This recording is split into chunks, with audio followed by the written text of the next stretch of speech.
Get started. My name is Don Bowman. My company is Agilicus, and we are all about zero trust for remote access and zero trust specifically for contractors, vendors, companies that have more than one type of user. And I find in general, that's everybody. And that's why we're here today to talk. So, the first thing I would say is my goal at the end of this webinar is for you to say, that was easy.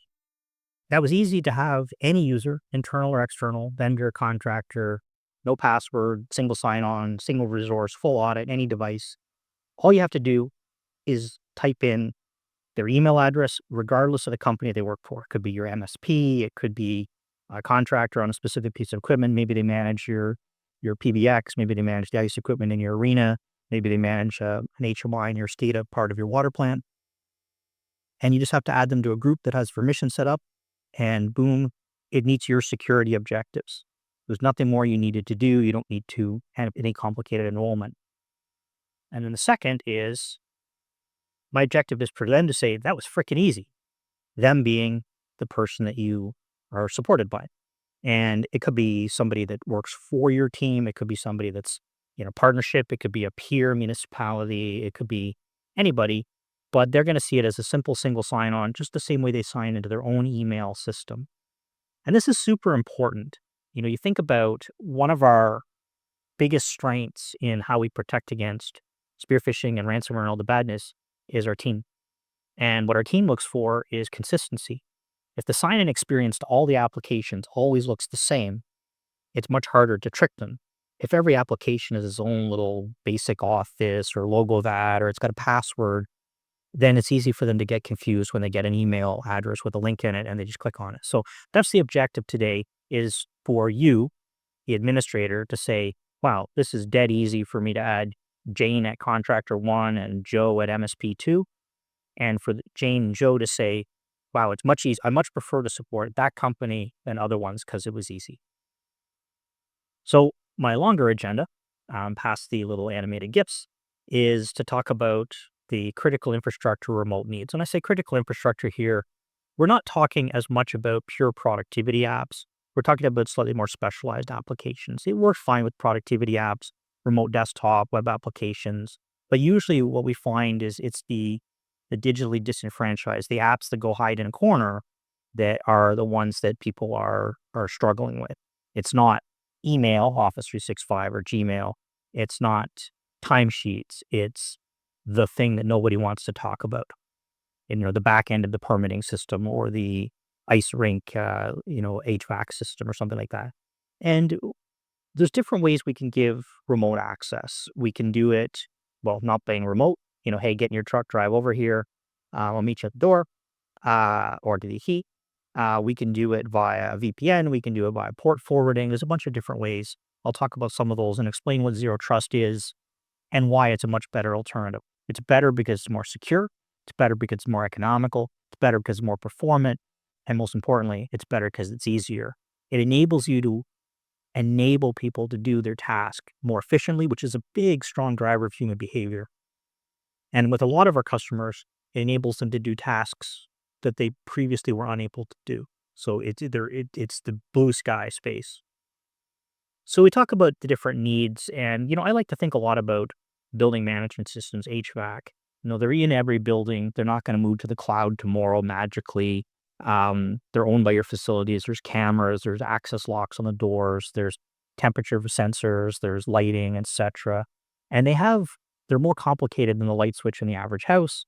So they have this thing called a human machine interface. They sometimes have a PLC involved, a programmable logic controller. But sometimes it's basic bread and butter stuff like an ERP. We run SAP. The SAP backend is managed for us by a contractor. Every time we have a new thing, they need to do some changes to the database.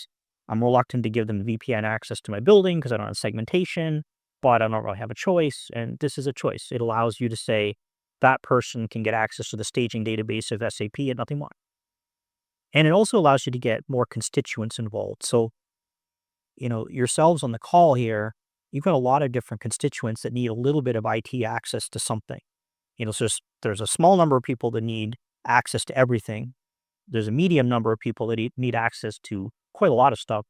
And there's a large number of people that need access to only one or two or three things. I got a contractor that has been paid to update my, you know, um, GPS and coordinate system in Esri, and they're going to come in and measure all the round curves for me. Okay, well, how do I do that? Well, all right, how am I going to do it? Okay, I got another contractor that's going to come in, update my SAP. I got another one, we're updating a new website.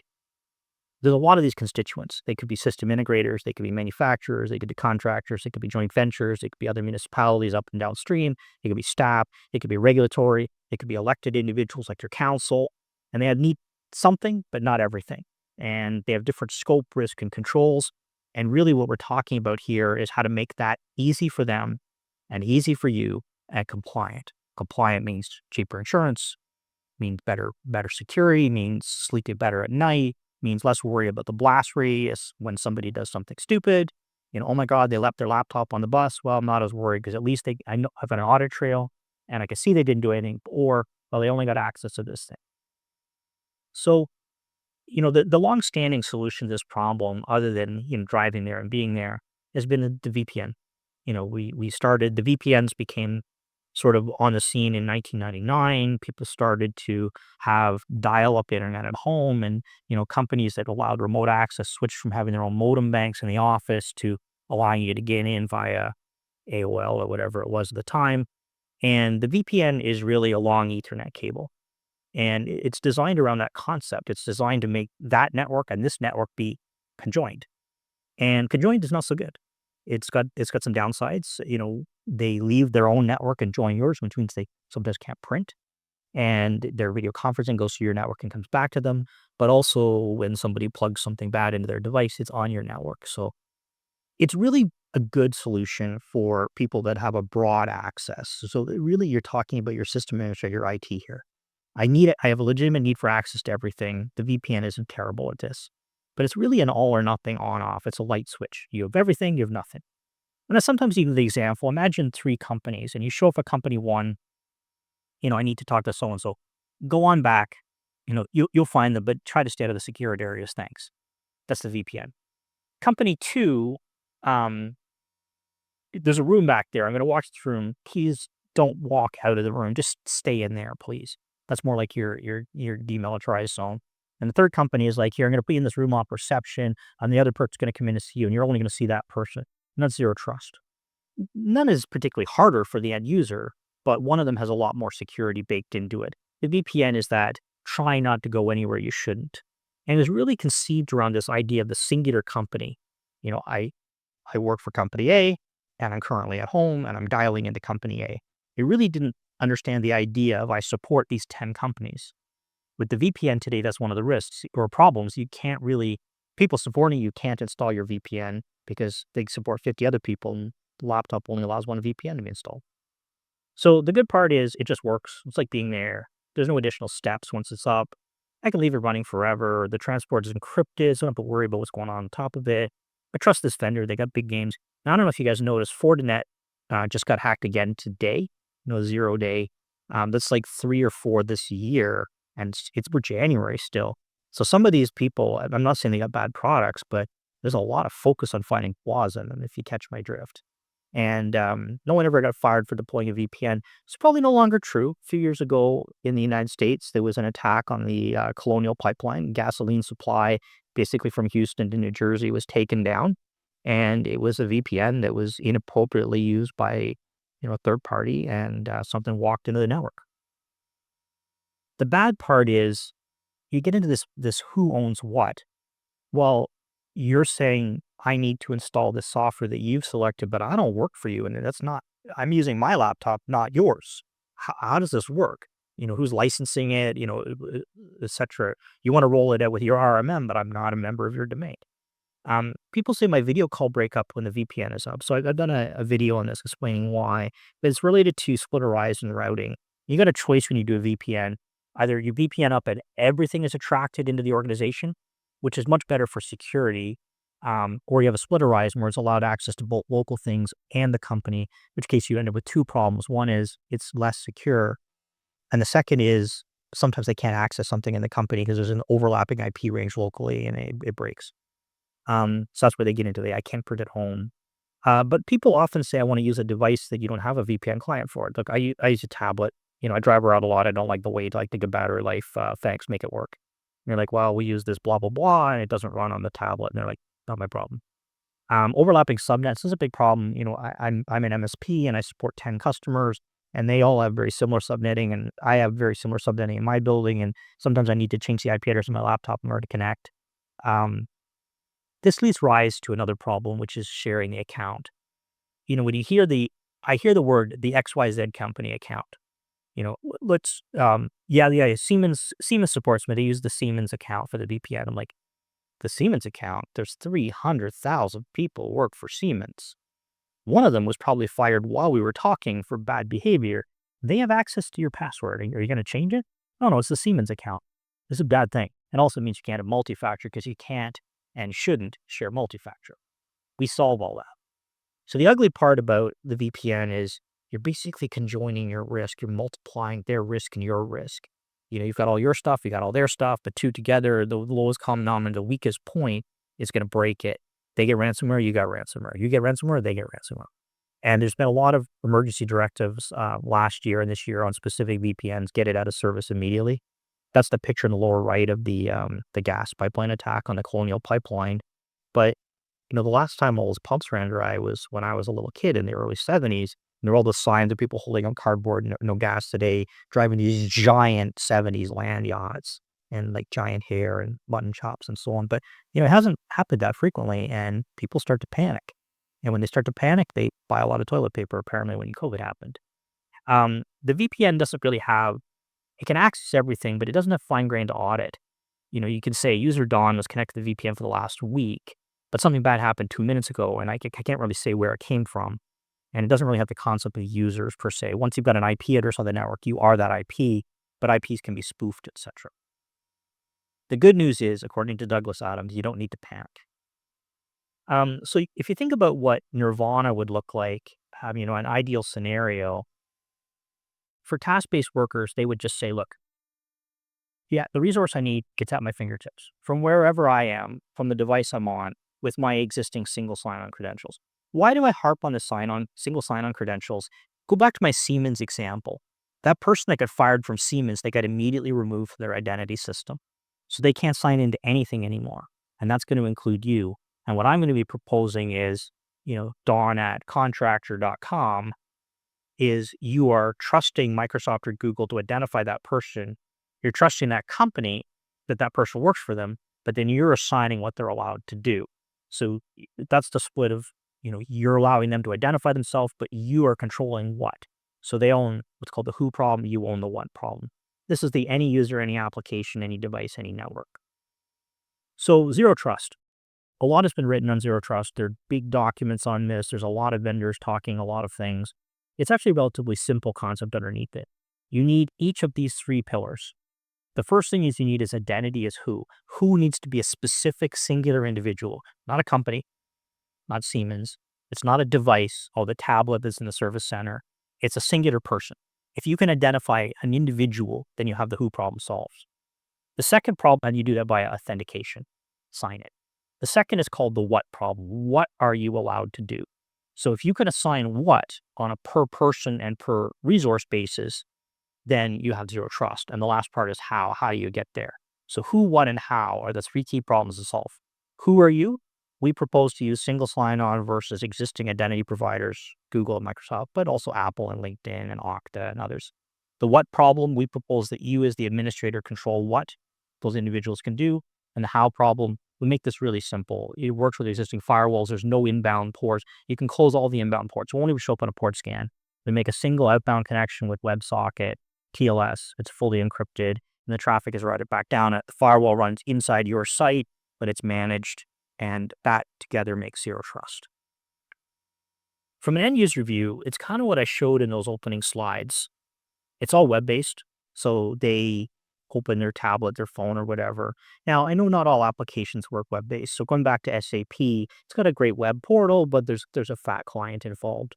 We have a thing called the launcher. The launcher takes care of that. It allows the browser to open something on a machine locally, bring it into that encrypted WebSocket tunnel, still without having to install any VPN software. it's their existing company login. You don't have to say, "Hey, to support me, here's a parallel account for you to remember and write down on a note."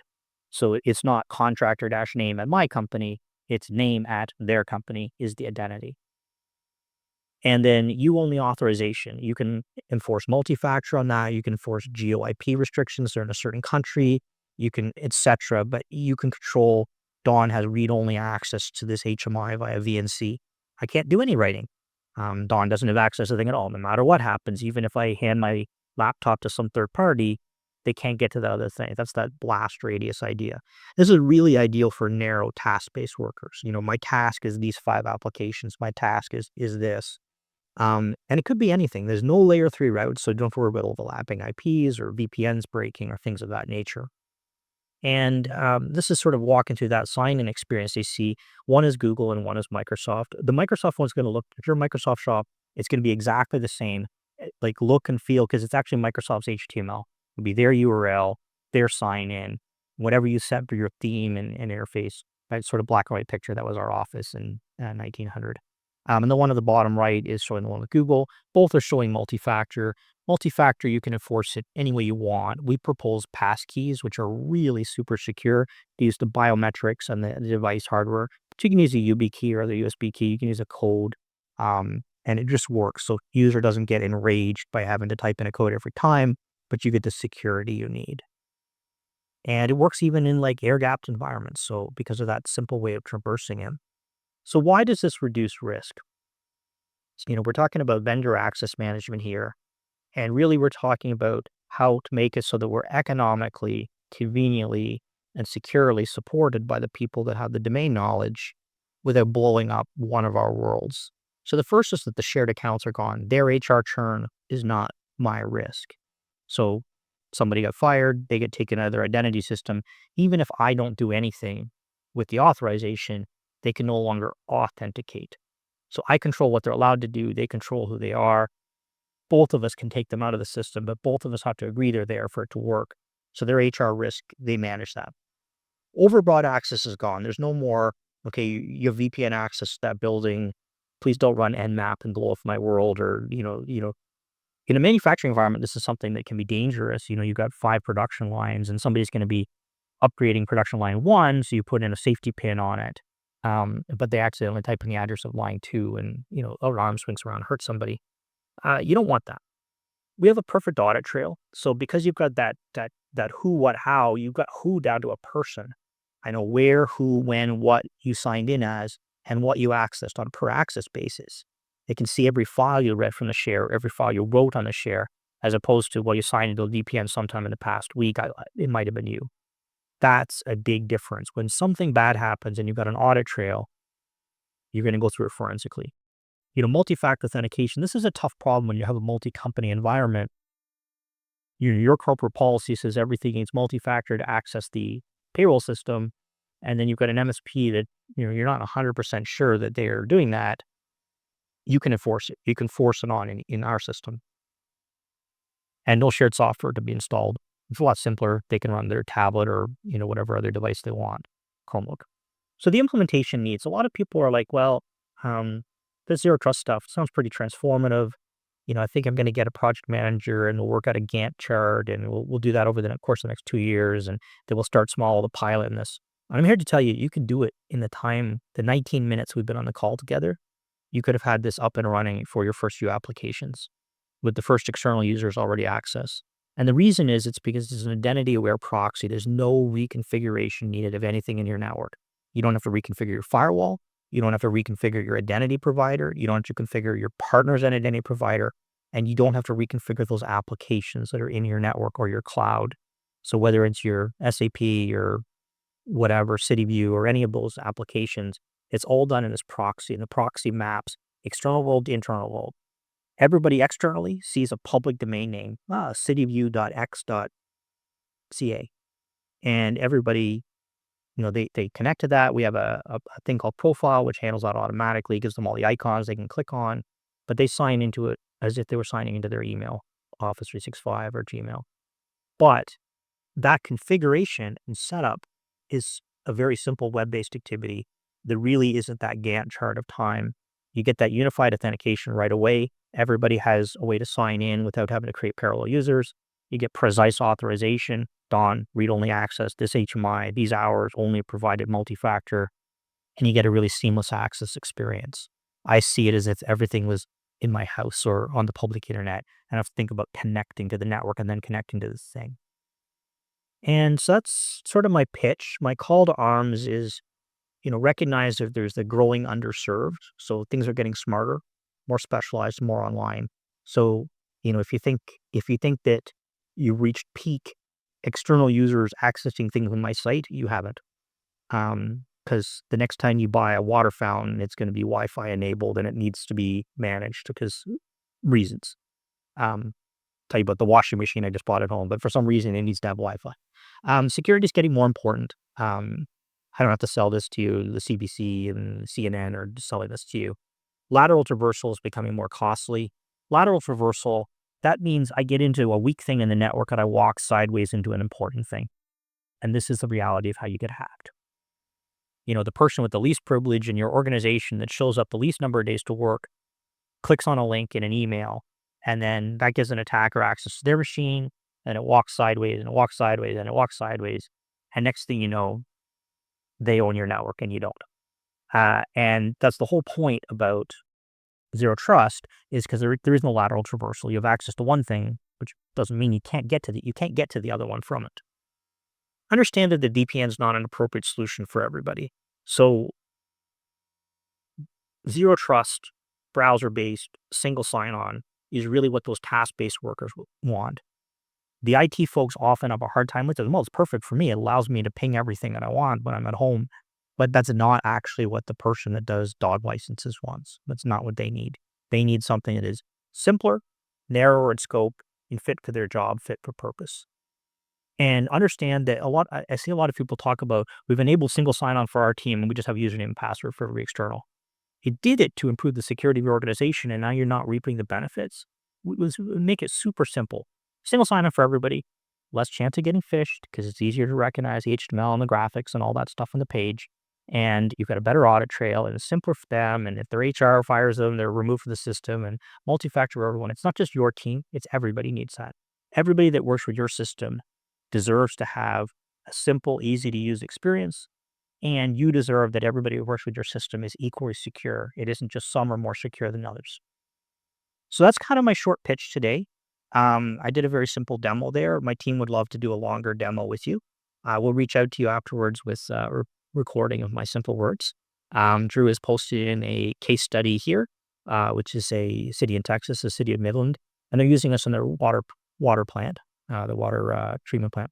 And the same thing I just talked about. You've got things like iFix and HMI and so on, which are very specialized. You got people that are domain experts on that don't work for the plant, that need access to them, but don't need access to everything else. And we don't want ransomware in a water plant. We have other case studies on our website. You're welcome to come there and check out some of them. And some of them are, talking about more like remote desktop productivity or, web launcher, things like SAP.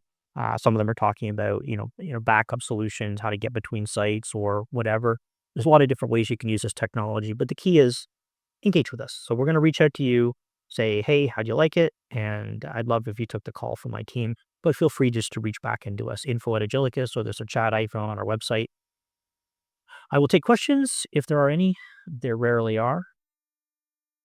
Going once.